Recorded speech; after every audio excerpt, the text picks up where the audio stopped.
Welcome, everybody. Walter McKenzie at The Worthy Educator, and we are excited to have our first town hall of June 2025.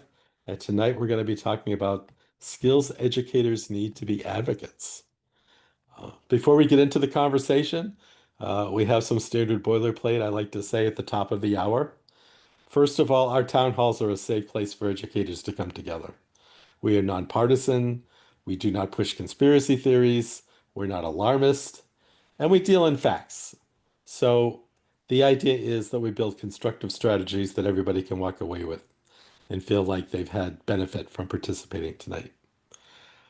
Our commitment to your privacy: we will not publish, share, or mention you by name or any other identifiable information in supporting your voice as an advocate for public education. So you truly can feel safe. We have your back. Having said those two qualifiers, I'd like to introduce our panel tonight. First of all, Isabel Bozada-Jones, out of the great state of Ohio, the coordinator of federal programs and MTSS for the Reynoldsburg, Ohio City Schools, and a worthy educator leader. Isabel, welcome. Thank you. Carl Lashley, a career special educator, former associate professor at UNC, and the recipient of the 2024 Felix Barker Leadership Award. Congratulations on that, Carl, and welcome. Thank you. It's good to be here. Looking forward to our conversation. Absolutely. And Juan Ouviña, an English language arts teacher and Tomorrow's Teachers Facilitator at Memorial High School in New Jersey, and a Jersey Can Policy Fellow. Juan, glad to have you with us. Happy to be here. Thank you so much, Walter. So I'm thrilled to have such three different perspectives on this panel tonight because we became very aware over the months. We just started these town halls in January that you can't assume, because we're educators, we're experts in teaching children. You can't assume that classroom teachers or building administrators or even district administrators are comfortable taking on the role of being a lobbyist or an advocate. Um, Talking to an elected representative can feel just as an out of water experience as talking to a local business leader, trying to talk to them about what's important in schools and how they can get involved. And so this question of, well, what skills did we need? How do we get educators acclimated and feeling good about having the wherewithal, the knowledge, but also skills, and then the dispositions, just the confidence to sit down in front of a school board or a state education committee and testify about what's best for kids. And so I'd like to open it up and start with that, and you're all free to jump in. Um, There are no rules except vet this conversation and be your authentic selves. So, having said that, from where each of you sit in a very unique place in education, what do you see as the skills that educators need most in 2025?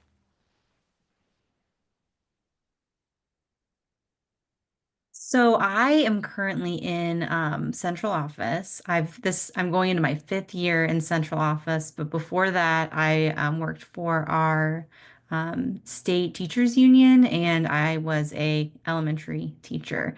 And I think one of the most important things that, especially with, all of the noise today, is for educators to really keep their focus on students and on their community, whether that community is other educators, the neighborhoods around their schools and their district.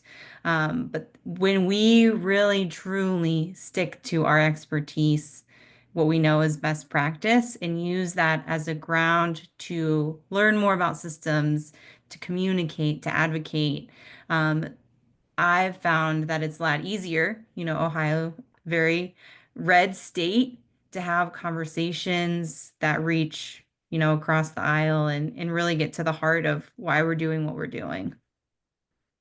So true. Thank you, Isabel. I have to second what Isabel said, and also just kind of to piggyback off of it, as a teacher in a school right now. And I should mention, I work in my hometown. So this is the high school I went to. So I've always felt very grounded in my own community, among my staff, but also among the parents that work here, I try to really build relationships with every system that I interact with here, whether that's parents, community centers, etc. Right? Reason being is because there is strength in numbers and we see outcome, right? Like when I could present something along with, this is the best idea and this is why I know this space, I do think people listen further. Also, I'm an officer in my local union. So I'm very big to Isabel's point on, connecting with the other experts being us. Because I feel like this is my ninth year teaching. And I feel like a pattern I've noticed, at least where I currently am at, is, just kind of more being thrown on us as the educators, right? But there's no type of structure, instruction on how we do this. It's just like, now you got to do this, right? And so, like give us some room to play with it and fail too, right? So like I feel like the more we are in it together, the more people listen to those concerns as well. So that's what I think I would say. Well, I appreciate both Juan and Isabel's comments. They use some language that I think is really important. Relationships is key. Being connected is key. And so what I would tell a group of teachers is first, talk among yourselves. Teachers need to develop some confidence, some language about advocating for themselves, and your best friends in that, your best colleagues are your peers. So first, talk among yourselves and with some intentionality. Okay, let's talk about where the money comes from schools. Let's talk about these things in the curriculum that don't make sense to us, and let's get familiar with that in a friendly place with your friends, with your colleagues. And then also, by the way, this is a good way to bring along the new people. And goodness knows, we've got a lot of them. Here in North Carolina, we are flooded with new teachers, and that can mean a lot of things. New teachers who were prepared like they should have been, new teachers who kind of are volunteers, and even some new teachers who are draftees, frankly. And so we've got this young generation of teachers who needs to be brought along. Well, at your school, in your district, um, through whatever avenues exist, and those of you who are in union states are fortunate to have some formal linkages. Here in Mhm. North Carolina, we're not a union state, so our teachers kind of get isolated from one another. Yeah. But getting those folks together, getting people together that you feel comfortable with, developing your arguments, right? And while you're doing that, you have to read. Teachers, we have to read. We have to become familiar with what's up. And I find, as a person who has worked with teachers these days, trying to get them ready to go out into school, they don't have a good sense of history. So there's some learning that needs to be done about where are we coming from? What are all these things that we're arguing about? So people need to read, and I think that we're the educators doing some things to Yeah. help that Yep. happen. Yep. And then my final piece of advice to folks is start by writing. Right Mm. now, you can write, and this is, very big right now in the political discourse. Write your senator, write your congressman, Yeah. write your local legislators or whomever else. And we're being encouraged to write them every day. Yep. Well, if you can put together an argument in just a few words and then send that off Yep. and get in the habit of doing that, if you can write it, you'll learn how to say it, and then you're ready to go interact with whomever you want to interact with. You'll have developed those skills and you'll know what you're talking about. Right. And be proud and confident that you know Hmm. what you're talking about because you're a teacher. We need to restore the dignity and the nobility of that. And the best way to do it is to have good folks out there in the front making these arguments and being out there in public. So that's what I would suggest people do. Thank you. I like the idea of well, passionate about the idea of raising the narrative about the profession and reclaiming the dignity. Mhm. But I love the concept of, in addition to knowing the facts and making the case and being strong vocal advocates, of telling your story. That a lot of Mhm. people out there who think they know what education is because they were in a classroom 30 years ago, need to hear the stories of people in the trenches today. Absolutely. What are the kids like that are coming in? What are the needs of their families? Are they prepared when they leave school to really contribute to society? What are the thoughts, each of you, on the power of storytelling so that you don't have to be, the greatest orator in the world? You don't have to be, you don't have to have every fact nailed down on every dollar that's being spent in education, but to tell your authentic story and why education is important. How do you do that, each of you as educators?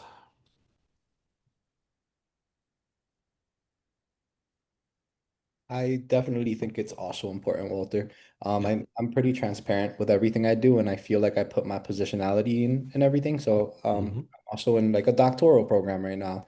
Great. So I lead with that. Like I'm a classroom teacher, and I don't plan to leave my job even when I'm done with it. I really do enjoy what I do. Yeah, I also think, to your point, there's differences. So my positionality influences where I work in my home community, like I said, right? And so I work in a predominantly Latino and immigrant-based community. And yeah, I feel like my system here does not look like somebody else's system somewhere else with a very right. different population. Like as of recently, I've noticed that some of my students haven't been to school, and I have my theories as to why, but like I don't think everybody's experiencing that where they're working, right? No. So I definitely think to be transparent, to be open, and Mhm. also like I'm very, for instance, I don't use the word often, like I don't use the words best practices because I don't think it would be best for everybody. I don't think it works the same in every space. So I think that's what I would say. Just lead with positionality, be open, be transparent, have these conversations with people that maybe don't understand exactly where you're coming from, because it's not a one size fit all kind of rule. No. And students are all very different too. Communities are very different. Parental involvement could look very different wherever you are, right? Especially right now. Um, so, I think it's very important to be your authentic self and to lead with that. Um, that's what I would say. Thank you. You're welcome.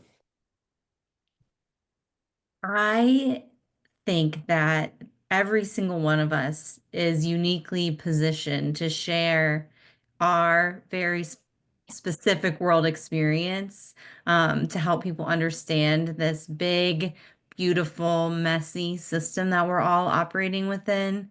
Yeah. There's a lot of research on storytelling and connection, and how even when you're telling a story to someone, your brain waves synchronize with the people that are listening. Mhm. And if you tell somebody something with a story instead of forgetting it, they're a lot more likely to carry it with them. And I've seen that with my conversations with um, decision makers, elected officials, that when you go to them and you say, this is my specific experience as an educator, this is how this is impacting me. And if you care deeply about something and you're realizing that the story you're telling is not yours, that it's someone else's, then that is a sign that you have somebody really important to pull in and to help them share their story. That's been one of my biggest shifts Yeah. for the last 10 years of learning how to advocate within this space, is that oftentimes my story is, pales in comparison to the story of somebody that I know and care about and have connected with. Powerful, powerful stuff. Um, Storytelling is uh, what I'm about as a teacher. Yeah. I tell story. Of course, now I have a long history. Y'all are young, and you got a lot of stuff. I got a lot of stuff I'm dragging around. Some of it's good, some of it's not so good. But storytelling is really important. But what I've learned is stories are not recitations. They're not just telling people these are the facts of my classroom or my school or my community. Yeah. That's not a story. No. That's a list. That's a Yeah. speech maybe, but it's not a story. Stories No. have characters. When you're telling a story, you're one of them. You're one of the characters. But there, and so who are you? You got to reveal a little bit. And that's hard for a lot of folks. Takes some Yeah. practice, right? But it can't be all about you. If you're the only character, people aren't going to get interested. It needs to be about you in the place of where you are. So how are your kids part of this story? How are your peers, your colleagues part of the story? How are the parents with whom you work part of the story? How's then it doesn't always have to be people. How's Yeah. technology part of the story? Yes. All of those sorts of things. So it's really important to have some characters, and it's stories also need work.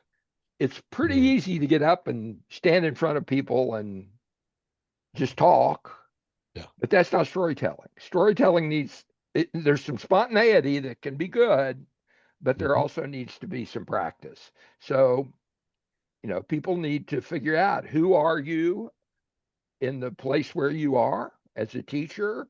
Who are you? What Yeah. is it yours to do? One of my very favorite philosophical questions. What is it yours to do? Yeah. And it helps, again, to read and write your story Yeah. before you go telling it, because then you feel comfortable. Okay. So this isn't something if now there are people who can get up and go with it, and they're great, but they're It, few and far between. yes. Okay. And most of them are in show business and getting rich. So uh, you have to work at storytelling, but then it is so powerful when you can say, this is what I face on a day-to-day basis, and this is how it impacts children, and this is how it impacts parents, and this is how it impacts society. Yeah.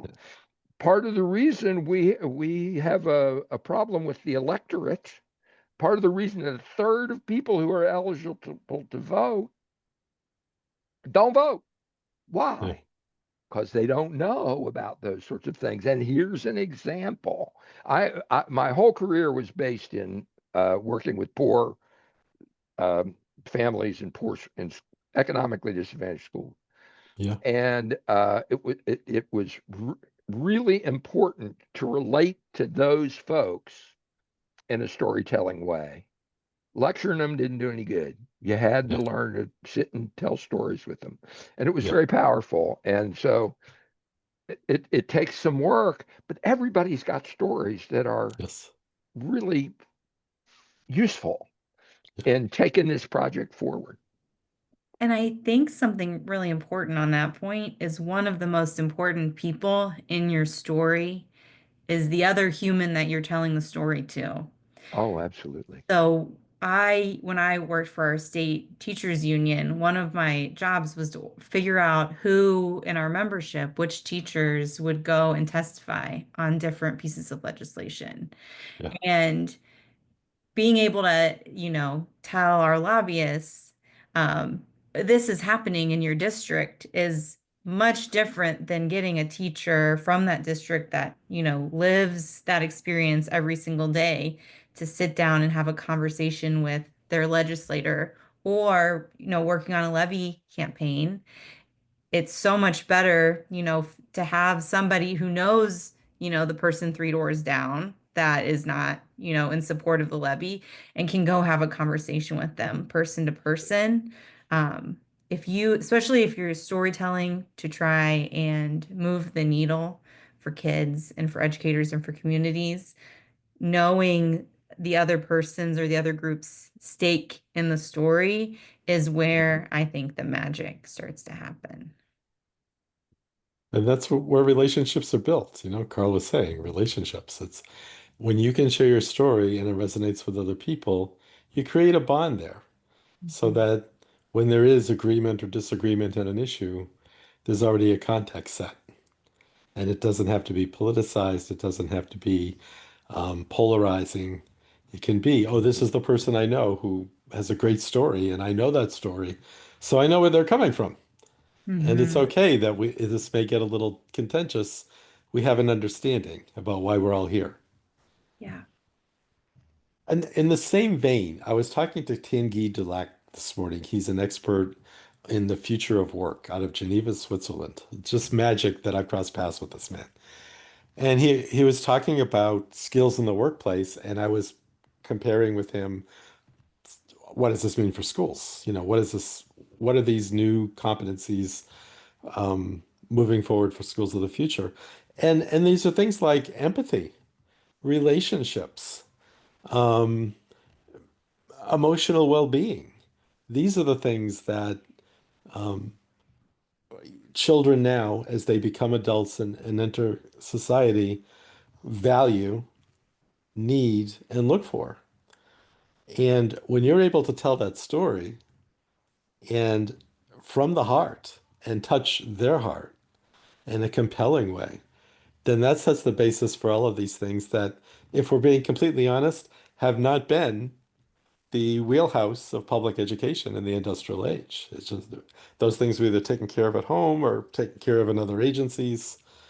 And so there's a real shift coming.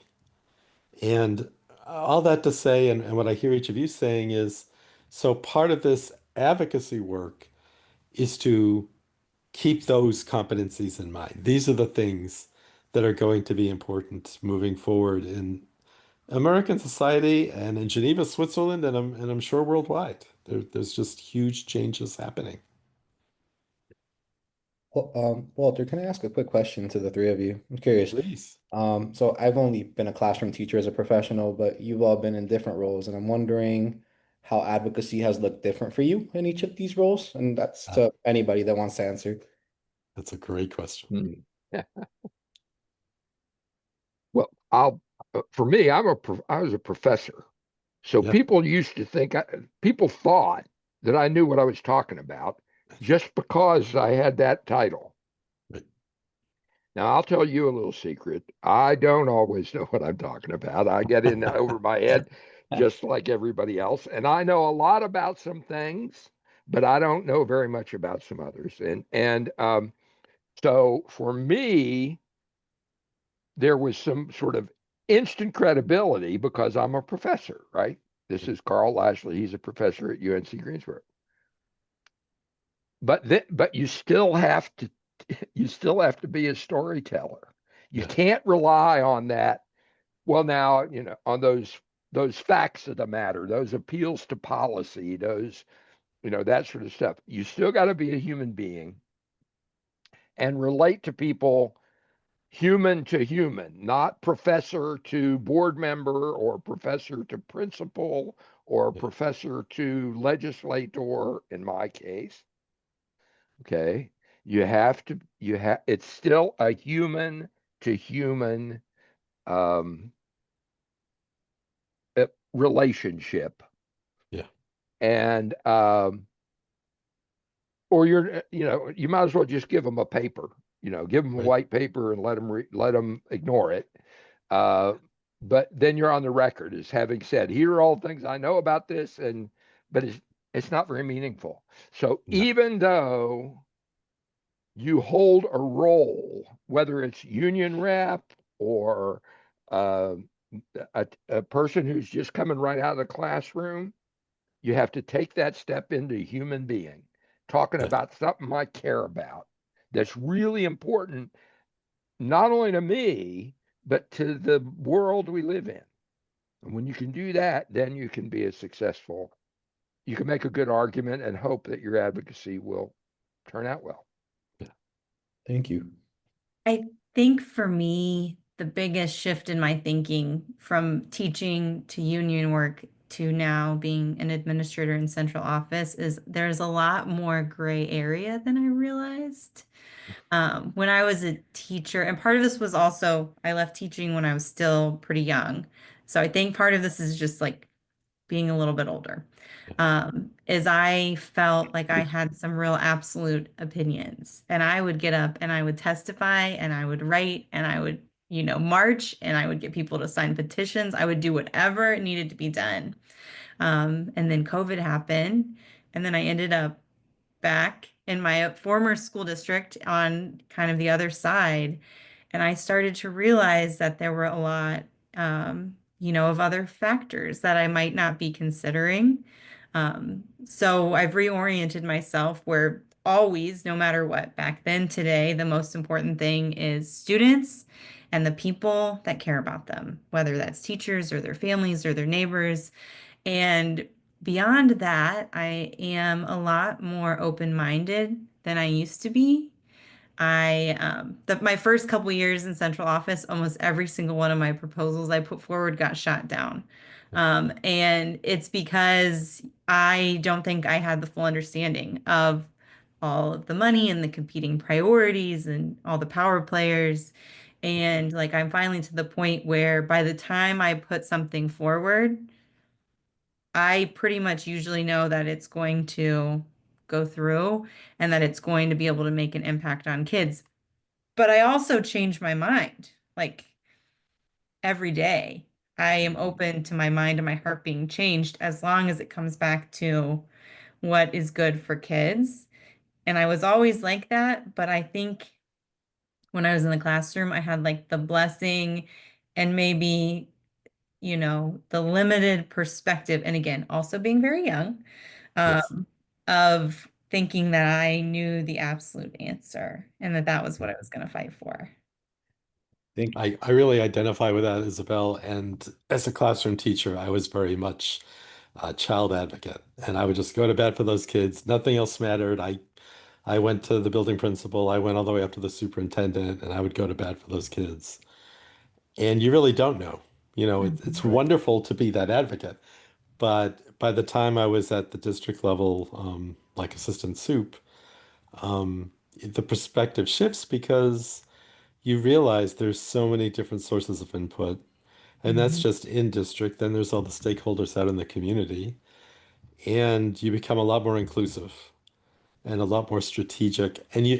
I found I had to shift from being, some of my friends when I was young used to joke that I was the machine. Just put everything in his back and move it forward and don't just get out of the way. But I realized I had to be more approachable and people needed to come to me and I needed to listen and I needed to build consensus, not simply know what I thought I knew and push it through.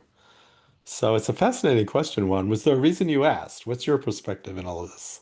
Yeah, so well, we were talking about storytelling, right? So it made me Yeah, curious all of your stories a little bit. But I yeah, think like, a word we hear a lot in ed, just in general, right, is data driven, data driven, data driven. yeah. But based on what we're talking about, it sounds like we're all more people driven, right? And I want to hope that there's a lot more folks out there like us too. So that's Yeah. kind of what's going through my mind. I think that's critical because if you just go on LinkedIn and whatever other social media platforms you like to stop in on, there's a lot of experts on there talking about what the data says and what the 10 best kept secrets are and what the next step should be for you. But for the majority of us, I think I'd love that you said this one. For the majority of us, we're doing the work. And we're not waiting for some guru to tell us or sell us something that's going to tell us the next 5 steps and to be successful. We're learning as we go, and that's I heartily believe the large majority of educators. They're not on some social media platform trying to pass themselves off as the answer to all education's problems. They're actually asking questions and looking for answers just as we all are. Absolutely. I'll let me give you a story about that. I was Yeah, known as a professor as Dr. Depends. Now, I didn't, please explain. yes, for sure. All right. Well, mostly I taught courses in school law and policy Yeah, and special ed law and policy is part of that. Okay. So a lot of things that where people are used to compliance. If you do this, then this happens and everything is going to be fine. So my students would bring questions to class. Yes. about situations they were encountering in their schools. Hmm. And my answer was, then they would say, what would you do? Right. And I would say, it depends, which is how I got to be Dr. Depends. Okay. It depends. Yes. And that actually then became an agenda in all of my courses, continues to be today. Yeah.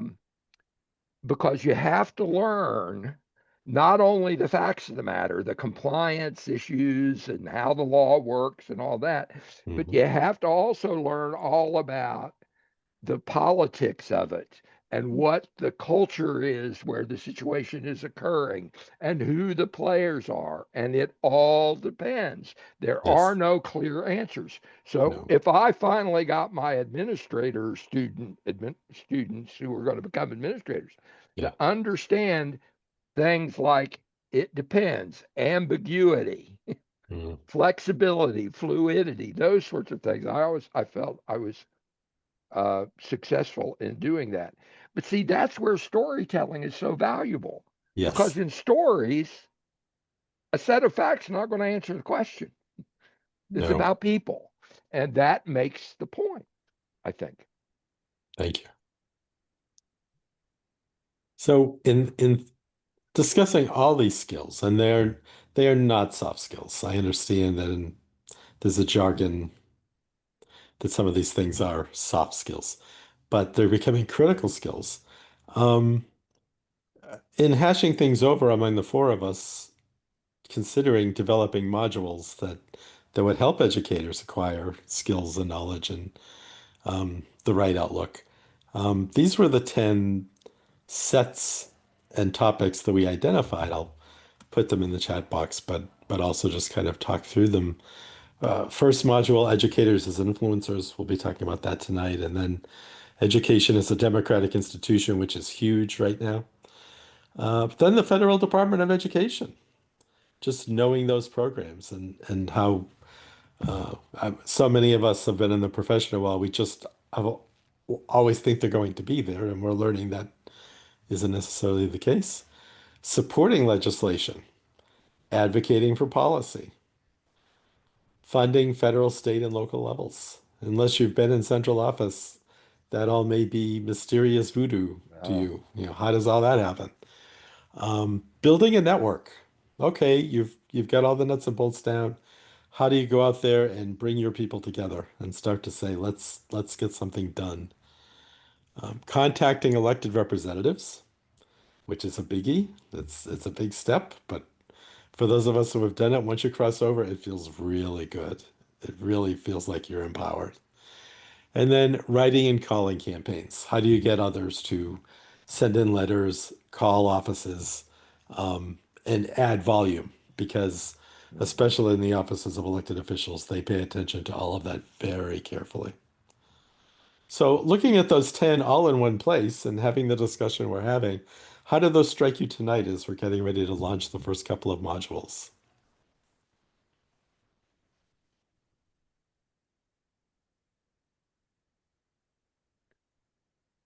Well, if you don't mind, I'll just step Yeah, in quickly. You have please. to know your stuff, okay? Yeah. And teachers, advocates, representatives, whomever, you have to know your stuff. You have to know what you're talking about. Hmm. Passion alone doesn't change anything. Passion's important, but you have to know your stuff. You have to know why it is that we're doing what we are doing, which includes how we've lost track of what we are supposed to do in a democratic society. Yes. And if you're going to go talk about IDEA, you got to know something about IDEA. It's not enough to just say, well, I work with children with disabilities and they deserve a better chance. That's not Yeah. enough. You've got to Right. know, you've got to have some background. Yep. And I think that uh, for the first 6 items there, Yes. that's really important. So it takes Yeah. some preparation, it takes some study, it takes some conversation with your peers, Yep. all these things that we talked about to get there. And then since the 2024 election, we've gotten really good at developing technologies to help with Yeah. 8, 9, and 10. Yep. And so you have to learn what those are about. What are calling campaigns? What is the 5 calls app? What will it do for you? Right. Right. That sort Right. of thing. So there's getting schooled and then getting active. And Amen. and this is a Yeah. great list to help people to do that. Right. Thank you. I think it's definitely a powerful list too. So I'm in this place now where I'm no longer a new teacher, but I'm definitely not a veteran yet. Like year 9, 10 is where I stand right now. Yeah. I think there are plenty of times where even now, to Carl's point about not knowing it all, like I've looked for answers and I've asked people for answers and they don't always have them. So I Yeah. think, these are very, very powerful pieces for all of us to be well versed on or to have an understanding of, right? Even as a classroom practitioner, because Oh, absolutely. we are responsible for a lot. And not everybody sees that. So something you said earlier, Walter, like everybody thinks that, they've gone to high school once or they've gone to school once, so they know what the job is. But no, like we're responsible for safety. We are responsible for nurturing. We're responsible for content. And I think this is a great list of resources to really perfect our craft in every well-rounded way that we can. Mm. And I think those first 6 Yeah. modules are really going to build confidence and knowledge to be able to effectively advocate. Yeah. Um, I think part of advocating is knowing where you are now and where you want to get to be. Um, and when you can look at somebody and say, yes, elected official, you think you have knowledge based on your experience as a student or maybe a parent. Yeah. Um, but this, having the understanding, kind of like you would with students, the gap between what they think they know and what they Yes. actually know and what they need to Yes. know. Yes. And when you have all of these different layers of understanding, you can take them on that journey easier than, if you're both just going in cold. It's so true. And it kind of frames it and makes it seem possible. Another fascinating fact from my talk this morning with Tangi was in 2016 in the workplace, workers typically went through about 2 major changes in their workflow or their circumstances a year. 2025, they're experiencing at least 10 a year. And I know teachers are no different. Everything keeps shifting under our feet. We're trying to keep up. So, giving a sense that this can be finite, that you don't have to shift careers and become a full-time lobbyist, that I think what Juan just alluded to is critical. Classroom teachers are key. All of us that have not been in the classroom a while, we can speak from experience and perspective, but in the final analysis, the voices coming out of the classroom are going to carry the day because they're the ones in there with children. And if this list makes it more attainable, so that, and you don't have to do the modules in order, and you may get to a couple over the summer and not revisit another one until winter break.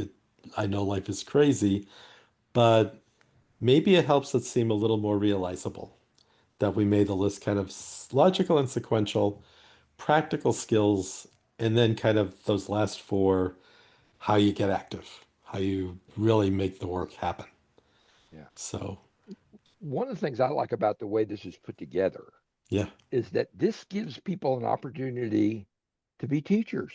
yes, You go up to a local businessman and you say, I'm a special education teacher. Well, what's yeah, that? You know why we educate kids with disabilities? Why we're so, here's why. Here's why yeah, that's important.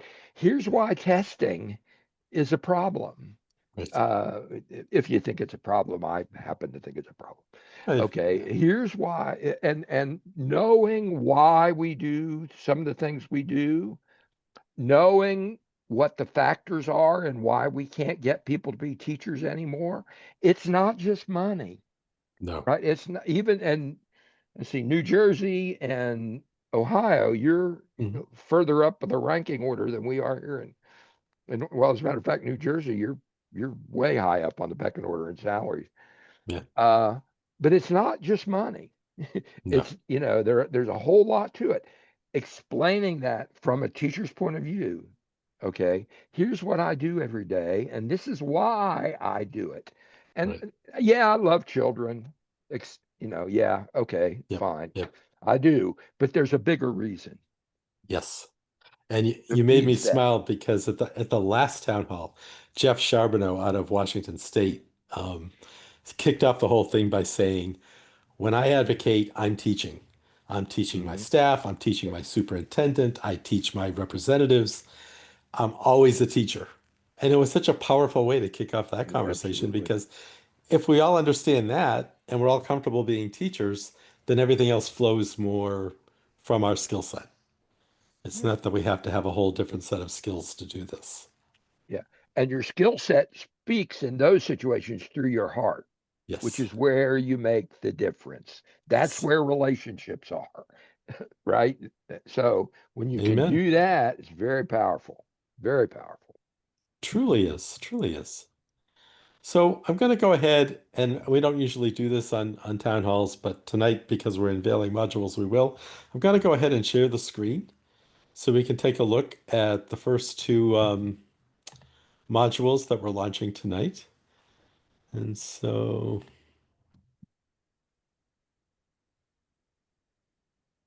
here we go. And you can see my screen? Yep. All Yes, right. there it So is. this is it. This is where we land. It's at the Worthy Education educator.com/events. That's the URL, at least for now, as we're jumping into this. And you'll see when you come to this landing page, um, the first two modules are now live.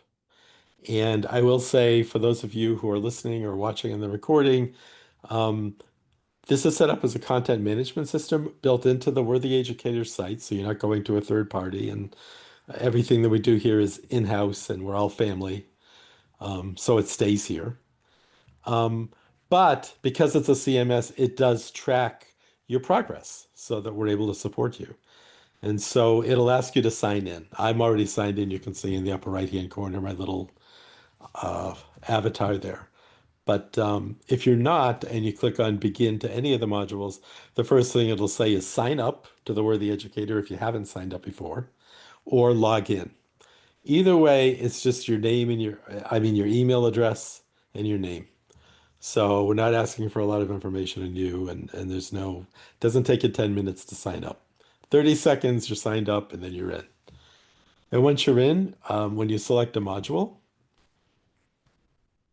you'll see it comes right up in a nice orderly fashion. Starts with an introduction with these four shining faces, a little background on us, just to let you know that these are the brains behind the work on this, and all coming out of a call for collaboration. So That's thank you scary. for responding. Hey, hey. And then each module comes in three parts. This first module on educators as influencers. The first part is educators as advocates. And it kicks off with a video. This is Olympia De La Flora, who is on one of our May town halls, talking about the power in numbers and the power in knowledge. Um, she's a superintendent in Ohio, and she just speaks very passionately for about 2 minutes that the work she does every day helps her stakeholders, parents and community members, to know that they really have the power and that she tries to empower them to speak up for their needs, their interests, what they see as the best role in education. It's a great way to kick off the module. And the modules are a mix of videos and persuasive writing pieces and activities. So we jump from that to um, a wonderful piece by Sylvia Gonzalez talking about herself as a teacher and how she realized her role as an activist from the classroom. From there, Courtney Allison with Ed Reports shares her journey, her story on how she was in the classroom, she was trying to figure it all out. she started contacting central office saying, I think I have ideas about this. I think I have opinions about this. And she just kept getting pushed back down because she was new and she hadn't really established herself and built the relationships. And how she eventually realized she really had to have her advocacy game in order to make change, not up on Capitol Hill, not at a budget hearing, but on the day-to-day practices in her district and how realistic they were and inform those practices. And so, another wonderful start to this module on how we think about becoming advocates. We don't get into the profession to do this, but it becomes a part of our repertoire. And then we build in guides and resources. And this one, a K-12 Educator's Guide to First Amendment Freedoms, is a wonderful pause for thought about, well, we are in schools, but there's still First Amendment freedoms when you walk into the schoolhouse door. A great guide you can download and keep handy, written for educators, very user-friendly. And then it wraps up with another video, this one showcasing communities for public education reform and talking about how we organize in education to make positive change. So Great. the whole first piece there, probably if you're just sitting down, popping peanuts and having a cold drink, 15 minutes. If you really drill down into it and start clicking around, maybe 30, 45 minutes. But we strategically, deliberately talked amongst ourselves and said, we do not want to make this onerous. This is not a graduate course. This is not going to take over your life. We want it to be practical, get in, get out, and feel like it's added to your thinking on this work. And I didn't mention, and I should have, underneath each of the resources, there are some questions to consider, some ways of pushing your thinking about how you incorporate this into your understanding of the work. And Juan, Isabel, and Carl, feel free to jump in. I'm just kind of walking us through. Great. The next section on starting locally, a step-by-step guide on how to be a youth activist. This is a wonderful story by Anya Fang, who talked about how she responded to the forest fires near her home and how it became a huge community movement. And now she has her own organization just from responding to what she saw as a community need, what was important to her. We pull the best resources regardless where they come from. So, in looking for a guide for how to think about getting your act together as an activist, the Arkansas Food Bank, who would know, has a great grassroots advocacy guide. And so that's a part of the second piece of our first module. And then a wonderful piece from a TEDx. This is Heidi Harmon. She's the mayor of San Luis Obispo out in California, talking about from the elected officials' point of view, how important it is to turn advocacy into action. And so, I mean, this is where we all get kind of nervous. Yeah. You mean she's a politician? Well, how do they think? How do they sleep at night? What do they do? We're not like them. Well, she helps lend that sense of, no, we're all in this together and we can have this conversation. And then the third piece of the first module, I love this, how to be an everyday activist. And the idea here is, you know what? Activism isn't just going out to a protest on a Saturday, or it isn't just writing letters to the editor when something really you got to be in your bonnet. Activism is the way you present and participate every day and how you make a difference in the lives of kids and the lives of your community. And then speaking up for public education, this is a public resource from the NEA written specifically for educators and just really well done. Of course, it's the NEA. Of course, it's well done. And another downloadable guide, something you can keep with you. And then my favorite piece of the whole first module, this is Richard Lang. He's the advocacy chair for our Illinois ASCD state affiliate. He's been the advocacy chair for years. He tells a story and just looks right on the camera and tells you how he was able to get the Illinois state legislature to name March, every March for years now, as Whole Child Month in the state of Illinois. And every year when it comes up again, even when there's new representatives in place, how he just puts it back in play and it keeps getting approved. And it's a win for children, it's a win for education. It creates high visibility and awareness at the state level. And he's no politician. He when he started, he tells the story. He was in strange waters. He didn't even really expect a lot of response. But to kind of wrap up the first module with his story and say, you can do this too. This isn't something that I had to go get special certificates for and, join some private cult to be able to be admitted into the group and propose legislation.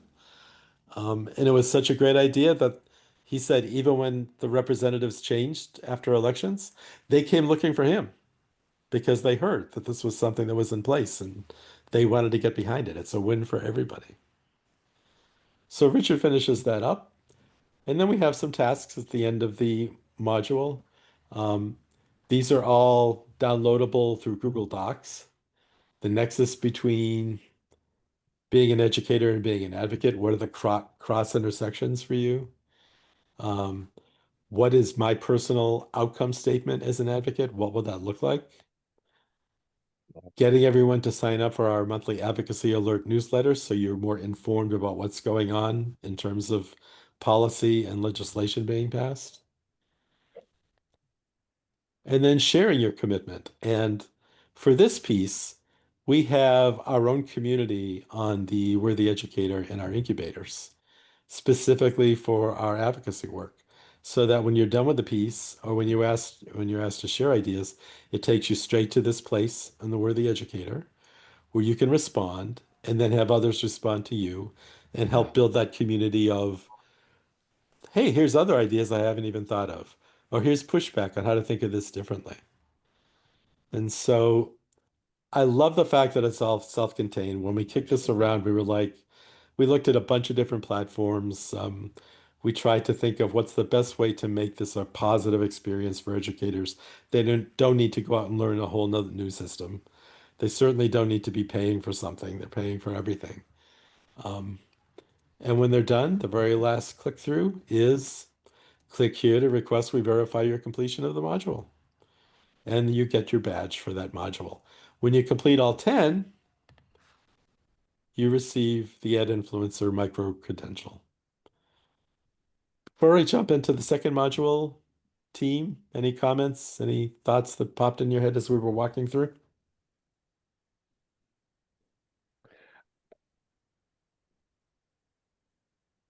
I commend you for how well this is put together. It's terrific. And I think we'll catch people's attention. And once you get started and once you see that this is easy to do, uh, I think we'll get some audiences. One of the things I'd also recommend is that we talk to teachers about doing them in groups of 2 or 3 or 4, Yes. not very Yes. many, but and then they can have these conversations Yep. online with one another, and then other people can join. So Yeah, yeah, I think it's great, and I love that. it's that participation will make a difference in it. And then It if you can does. get both like some little local groups going, maybe Yes. one can get something going in his school or his district, and then Right? you get people from Ohio talking to people from New Jersey. There you go. Maybe they'll take over Pennsylvania. Who knows? But I think it's just got a lot of possibilities, and I'm excited about this, and excited about being a part of it. I can't Yes. wait to start talking to people in the discussion Yeah, areas, absolutely. and so great, wonderful. Yeah. And we're hoping over the summer that we're launching these over the summer and we'll be adding more through the summer that people have some time because we know during the school year, time is precious and making time for something above and beyond can be a challenge. Yeah. This second module, education as a democratic cornerstone, starts off with the wonderful Susan Brooks Young, who just looks right in the camera and says, look, This is why this is important. This is why all these things are in place. We inherited these things. We stand on the shoulders of giants, and it's our responsibility to show up every day and remind people why this is important. A wonderful piece about how America's founders saw the importance of public education and why that matters to a democracy. The ever-present Randy Weingarten making a great statement as president of the AFT on defending public education. And then Evelyn Aisa talking about joining the fight, how you need to be a part of this. Um, a couple of town halls ago now, um,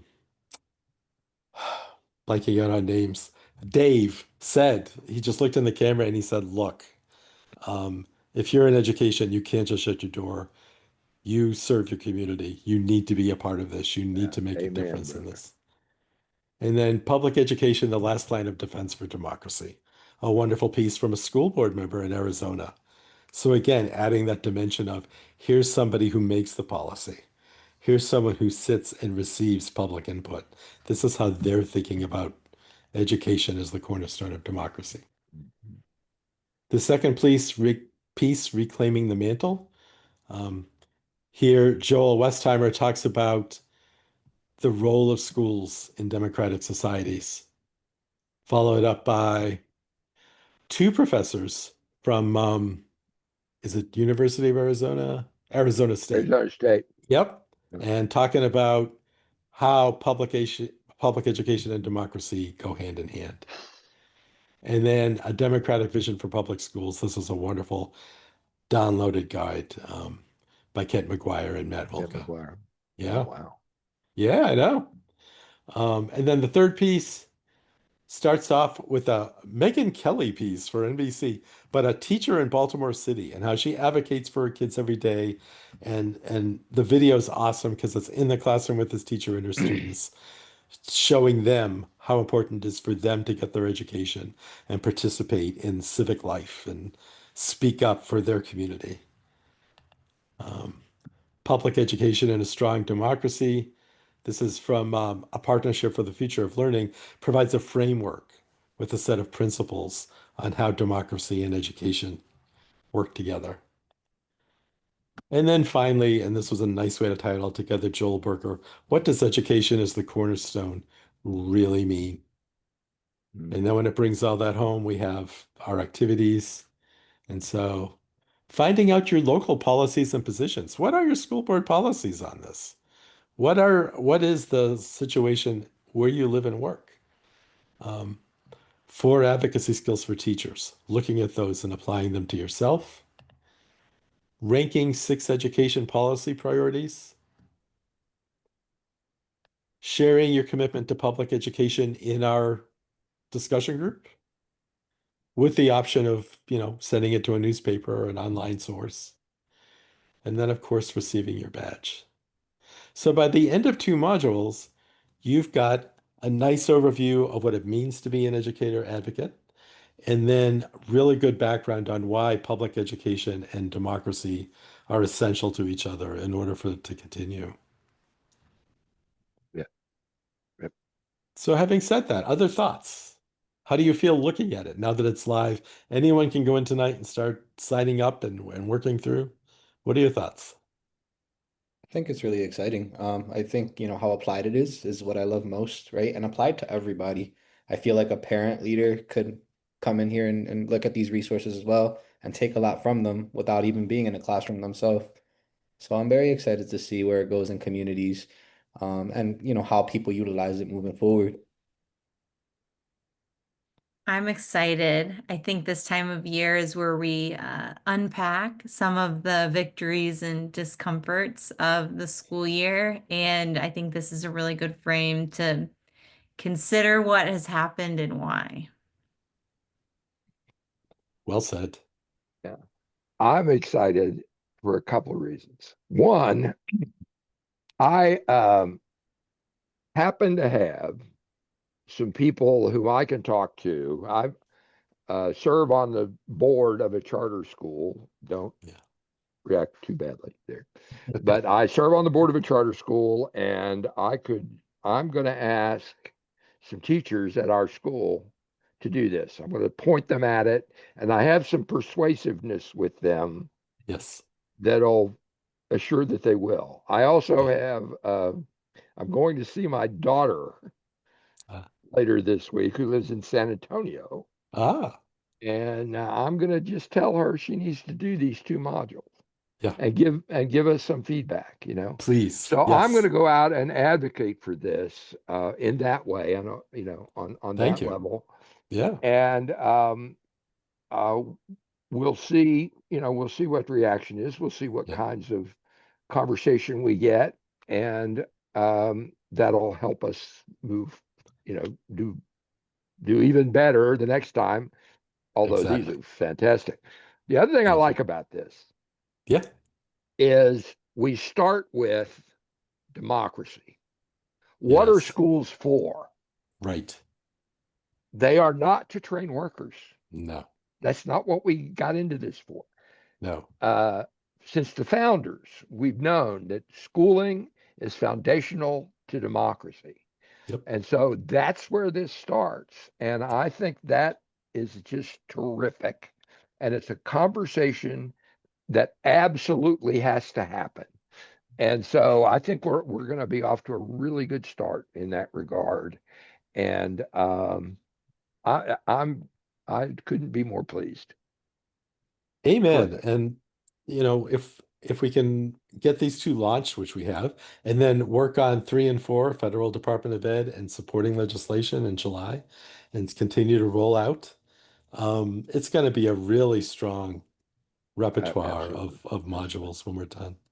Okay. So please. If you don't mind, tell us a little bit about how the process that occurred to develop a module. Fascinating. Um, well, first we had to discuss it conceptually because we had to think about the audience and educators, Yeah. busy educators. But then once we nailed down these 10 topics, collecting resources and talking to people like Richard Lang or Susan Brooks Young and asking them to do a video, um, going through resources, compiling them, and then vetting them because Okay. in each collection of resources for each module, there's a lot of stuff, but you want the best Oh yeah. stuff. And Yeah. so vetting those materials and then the writing and then finally the formatting because it needs to look Okay. good. It needs to look professional. So Yeah. it's a lot of work, but it Yeah. really makes for results that we can be proud of. Hmm. And when you say we, who are the we's here? Well, so far it's us. So far it's us. Okay. And we put out the call for collaborators. And I know Juan's been reaching out to educators in New Jersey. As you want to bring in more people, as you sense excitement, and we're looking to enlist more people, but we're a small and mighty group, and happy that I think for the start, as we got this going, and I've said this to each of you individually, once we got a few going and we had a rhythm and we understood everything it took to do a really nice module, that they would come more easily. So that's Hmm. probably true. Okay. But yeah, please, when you talk to those educators and not only about taking the modules, but if any of them are interested in helping contribute and build and write, having their voices is going to be invaluable. Okay. So Well, and I asked my questions yeah, to let you make a point for yeah, me, yeah, which is this is grassroots stuff. it is. This is this is grassroots stuff. These are people who are interested in our future, Yes, who are doing the work, exactly. or and that grassrootsness goes to what I think about change, which is that everything is local. Yes. And you all have heard the thing that's attributed to, I think, Margaret Mead, that the only way to make change is to work with other people at your most local level. As a matter of fact, Yep. that's the only way that change has ever happened anyway. Exactly. I think this is a great example of doing that. And it not only is grassrootsy, which means Yes. the knowledge is Yeah. grounded, Yes. but it also is a good way to spread these ideas is in that very localized sort of way, and that's how we make a difference. You Thank can let the policy wonks argue all day about things, but when it comes to actually making a difference, it's people talking to one another and saying, "Hey, did you know? You know, Exactly. did you see Exactly. that video about?" Exactly. Great, Yeah. great. No, thank you for kind of ending us on a high note. That is so true. And I wouldn't have thought to mention it, Carl, so thank you. None of us are making a dime off of this. This isn't, we're all volunteering our time and our expertise. So please know grassroots is the message. So thank you, Carl and Juan and Isabel. I know it's summer and I know you have busy lives, and I can't thank you enough for giving your time and expertise tonight and to this work. And looking forward to what comes next. Absolutely. Thank you.